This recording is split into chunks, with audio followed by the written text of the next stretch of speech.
नहमदुहु व नसल्ली अला रसूलिहिल करीम अम्मा बाद फ़ाऊज़ु बिल्लाहि मिनश शैतानिर रजीम बिस्मिल्लाहिर रहमानिर रहीम।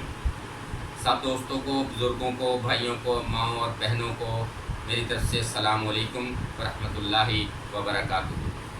आज मैं अपने चैनल की तरफ से जिस अहम मौजू पर बात करने वाला हूँ वो है नमाज में हमें सूरह फातिहा के बाद जो हम छोटी सूरत मिलाते हैं वो कौन सी मिलानी चाहिए और किस तरतीब से मिलानी चाहिए। ये हमारा दीन का एक बहुत ही अहम मसला है। तो इस तरीके से अगर हम नमाज़ पढ़ेंगे तो हमारी नमाज की अदायगी सही तरीके से हो जाएगी। अगर हम इसके मुखालिफ जाएंगे या किसी और तरीके से पढ़ेंगे तो हमारी नमाज सही तरीके से अदा नहीं होगी और हमारे नमाज में सवाब की बहुत बड़ी कमी आ जाएगी।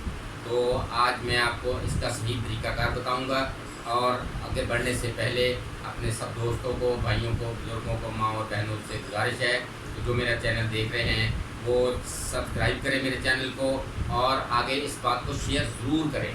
तो ये दीन की बात है, हम दुनियावी बातों को एक दूसरे तक ज़रूर पहुँचाते हैं, ये बात होगी, वो होगी, ये होगी।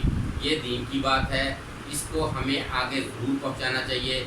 जितना सवाब आपको इस पर अमल करने का मिलेगा इतना ही सवाब आपको आगे पहुंचाने का मिलेगा। दीन की अच्छी बात, और जो इस पर अमल करेंगे आगे अगले वाले लोग, जितना उनको सवाब मिलेगा फिर ता क़यामत वो आपके खाते में भी लिखा जाएगा। तो वो दुआ है कि आपको अल्लाह ताला अमल करने की तौफीक अता फरमाए। और अब मैं आपको बताऊँगा कि हम जब नमाज में खड़े होते हैं, पहले मैं आपको फ़र्ज़ नमाज के बारे में बताऊंगा कि हम फ़र्ज़ नमाज बाजमात अदा करते हैं, उसका तरीका भी बताऊंगा। लेकिन आज हम अकेले में जो पढ़ते हैं फ़र्ज़ नमाज, वो मेरी माएँ और बहनें जो घरों में पढ़ती हैं या बुज़ुर्ग जो है घरों में पढ़ते हैं, मस्जिद तक नहीं जा सकते, उनको मैं जो तरीका बताने लगा हूँ वो तरीका आप ज़रा गौर से सुनिएगा प्लीज़, मेहरबानी करके। तो सबसे पहले हमने नियत कर ली है और हमने हाथ उठा के अल्लाहु अकबर कह दिया है। तो उसके बाद हमने सुब्हानक अल्लाहुम्मा व बिहम्दिका व तबारक अस्मुका व तआला जद्दुका व ला इलाहा गैरुक ये पढ़ा है।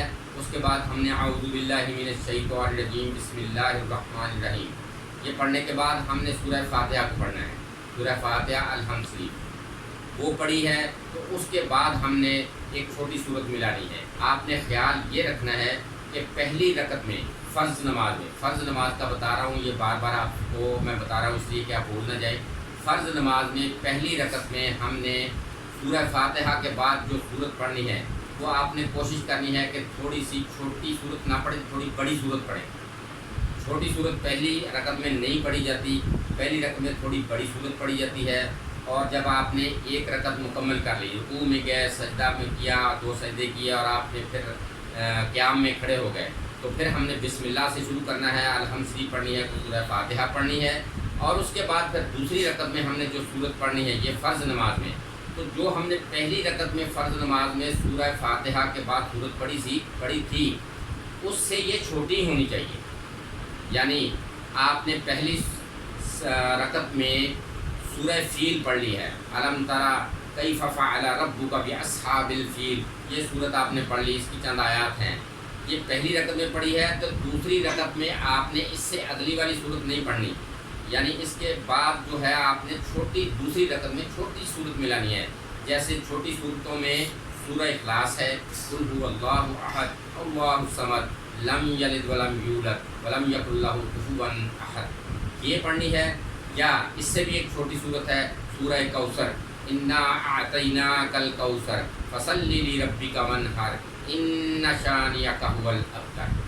मेरी बात आपको समझ आ गई होगी कि पहली रकत में फ़र्ज़ नमाज में आपने सूरत फातिहा के बाद जो छोटी सूरत मिलानी है वो बड़ी होनी चाहिए और दूसरी रकत में हमने जो सूरत मिलानी है वो छोटी होनी चाहिए। वो दूसरी रकत में बाद लोग बड़ी सूरत पढ़ लेते हैं, तो इस तरह से हमारी नमाज की अदायगी सही तरीके से नहीं होती और सवाब में कमी वाक़या हो जाती है। ये दीन का एक बहुत ही बड़ा मसला है। आज मैंने अपने आप को ये समझाया है और इसके बाद अगली वीडियो में मैं आपको सुन्नतों में जो हम सूरतें पढ़ते हैं, जो बाकी नमाज़ों में सुन्नतें पढ़ते हैं, उसके बारे में भी बताया जाएगा। आज आपको मैं यही मसला बता रहा हूँ कि फ़र्ज़ नमाज में इसकी बहुत ही फजीलत है और ताकीद है کہ ایسے اس طریقے سے نماز فرض ادا کی جائے گی۔ 2 فرضوں میں آپ نے یہ پڑھ لیا کہ اگر 4 فرض پڑھنے تب بھی آپ نے یہی ترتیب رکھنی ہے، اس کو آپ نے بھولنا نہیں ہے۔ اور اس طریقے سے اگر آپ نماز پڑھیں گے تو اللہ تعالیٰ آپ کو اس کا بہت زیادہ اجر دے گا۔ دعا ہے اللہ تعالیٰ آپ کو 5 وقت کی نماز پڑھنے کی توفیق عطا فرمائے۔ آپ سب نماز پڑھا کریں، اپنے بچوں کو بھی، اپنے بھائیوں کو بھی، گھروں میں ماؤں بہنوں کو بھی نماز کی تبلیغ ضرور کریں۔ اس کا سوال قیامت والے دن سب سے پہلے ہوگا آپ سب سے۔ تو آپ سے گزارش ہے کہ نماز کی پابندی ضرور کریں، اس کے علاوہ ہمارا کوئی چھٹکارا نہیں ہے۔ نماز نماز نماز، میرے نبی پاک صلی اللہ علیہ وسلم آخری وقت میں آپ فرمایا کرتے تھے الصلاۃ الصلاۃ الصلاۃ، نماز پہ اتنا زور دیا ہے آپ نے، تو آپ نے نماز نہیں چھوڑنی۔ تو دعا ہے اللہ تعالیٰ آپ سب کو نیک بنائے، اللہ تعالیٰ آپ کے رزق میں اضافہ کرے، اللہ تعالیٰ آپ کو صحت اور ایمان کی بہترین حالتوں میں رکھے۔ تو اگلے ویڈیو تک کے لیے اجازت چاہتے ہیں، اللہ حافظ۔